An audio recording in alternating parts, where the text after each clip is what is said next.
Hello you beautiful people and welcome back to Let's Play Warhammer 40k Inquisitor Prophecy in another round. As you can see, it is again another Void Crusade. So my plan is to I always had the weird plan that we could do a couple of missions on or in the Void Crusade, not only one or two, then do the Supreme mission, get the loot. Probably that is the best way, I guess, or one of the best ways to do it, but we still have those bonus missions, man,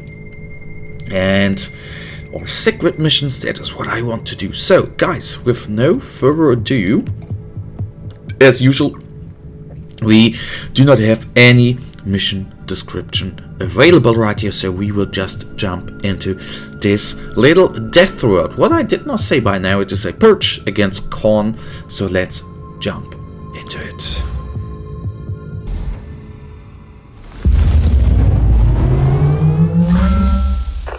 Thousand worlds, 100,000 walls. There is no respite. There is nowhere to hide. Across the galaxy, there is only war. And that is again so true. As usual, what I always say when playing Purges. Purges are, of course, not my favorite type of mission. Why? Very simple.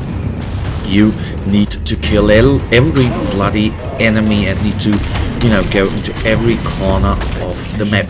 Not bad, but technically, oh my goodness, that in the Void Crusade, of course, dying is not a good option, because in the end, you have a overall amount of lives, and I know why I said that in all three Let's Plays. That's actually a little bit embarrassing, but I haven't played Inquisitor Prophecy in 2.5 or nearly 3 weeks. I can't even believe that. So the longest time, and I needed to remember that we have to summon constructs. Maybe, just maybe, this would have been the best possibility to actually change the character again back to the ranged guy, but that is sometimes I am just that not as intelligent as I could be or should be. So I need to get completely used to it again. So the best shot of changing character in the end. Maybe not in the end. We are definitely going to conclude the Void Crusade. We can even come to think about our bonus missions, so to say. I could even at one point go on with the Warzone. I think we still have one Warzone going on, which I have not yet completed, and that might be a viable option as well to conclude this wonderful mission. So let all of them Chaos Warhounds explode.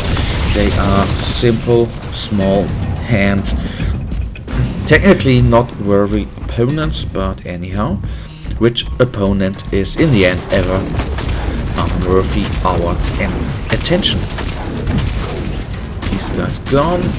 Let's do that splash damage, and I would like to take this dude down because I don't want to go back all that way. That is with these missions in like this death world. It's actually you never know which the correct way to go is. That is just the fact that you can't really plan your route, because sometimes you are being kited by enemies, sometimes you need to follow them, sometimes you need to kite them enemies, which of course makes then the ways you goes a little bit ironical, and that means you can, for example, run into different types of enemies again there, into new groups, which of course is never a good thing to happen to our little Inquisitor. I've taken the next inoculator. Never a good thing to do that, but in the end we have a couple of them remaining. That is, I think, something changed over the course of this game, and I'm not talking about this episode, I'm talking about since the alpha version back a couple of years ago. You really have to say by now that it is, I don't know whether Newcore Games tweaked the settings with the difficulty with the enemies, or whether that is just all up in my mind that we don't have to use as many inoculators anymore as before. But then I am not certain whether that would be different if we would still be playing the other character, which I should show some love here over all the time. Anyhow, that shall not be the point right now. I wanted only to say there might have been a slight change in balance over the course of the last years. Well, that I'm technically really certain. Anyhow, isn't that actually logic that through patches some things in game just change? Okay, come on, give me them constructs back. So these are all goners, very nice, appreciate that. This one is gone.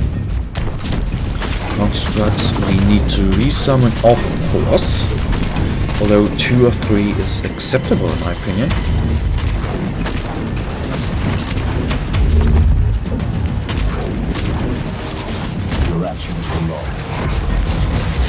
Alright, we have actually, okay, I thought we actually had more of the map covered, but I was obviously a little bit wrong there, and I might have said the wrong thing. I said we don't, I think we said reset. No, I said we don't need too much inoculator refills or medical supply, but of course they are still on the map. There was a time, and that is why I think that back at that time tweaking was still ongoing. There was a time where we needed very many, and still that was not even the beta version, the alpha version before. But that is actually 2 years. It should have been now 2 years ago actually. Very crazy indeed how much time actually has been going down the timeline so far here with this wonderful game. And I should check the forums as well. It would, of course, I think the big world event, which was there a couple of months ago, I think till the end of November, beginning of December, which I really enjoyed, and I do hope that there are in the near future are going to be a couple more events. Still, I have to say, for me personally, this is one of the best Warhammer 40k games out there, and I even would go so far and say even the best Warhammer game, in my opinion. I know I enjoy Warhammer Vermintide as well, very wonderful game, and of course I even enjoyed Dawn of War 2 and the Warhammer Fantasy or Total War Warhammer game, absolutely enjoyable genre overall. I'm a little bit sad that all the first-person shooters, ego shooters. One last push and the victory is ours. Oh my goodness, are actually so bad in the Games Workshop universes. That is really sickening, to be honest. But that is just the point if you give out all of them licenses to every small developer if you go more for the money than for the quality of games, which of course never ever is a very good thing. So we are nearly through here. Only 2 enemies remain. 4,000 credits we still have gathered. Today is a good day. And we quickly quit and take a quick look at the items we have received. Of course, it is always not certain whether we have gained upgrades or not, but hopefully and maybe and even we will have upgrades here. Tarot card always is wonderful, but not the one I wanted to have. Okay, wow, we have reached a level 71. So the Supreme mission is not yet available. Just fine, did not expect that. But that is acceptable here as well. Okay, nothing which is really good, which I nearly expected. And I was thinking about taking this frag grenade because it would increase our max HP by 4, and we would actually have one more, as you see, one more ability on it. But in the end, I don't want to lose the wonderful slot there, so I did disagree there on my little mind telling me that. Okay, but overall, nothing out of the ordinary right here. And guys, that right now leads us to the 24. That could be a small upgrade, and I'll dig it. Guys, that leads us right now to the end of this episode. And you know, I, as usual, really thank you for watching. If you guys actually do have enjoyed this episode, then please guys give me a thumbs up and subscribe, and hopefully I'll see you in the next episode. Until then, have a nice day, stay frosty, bye.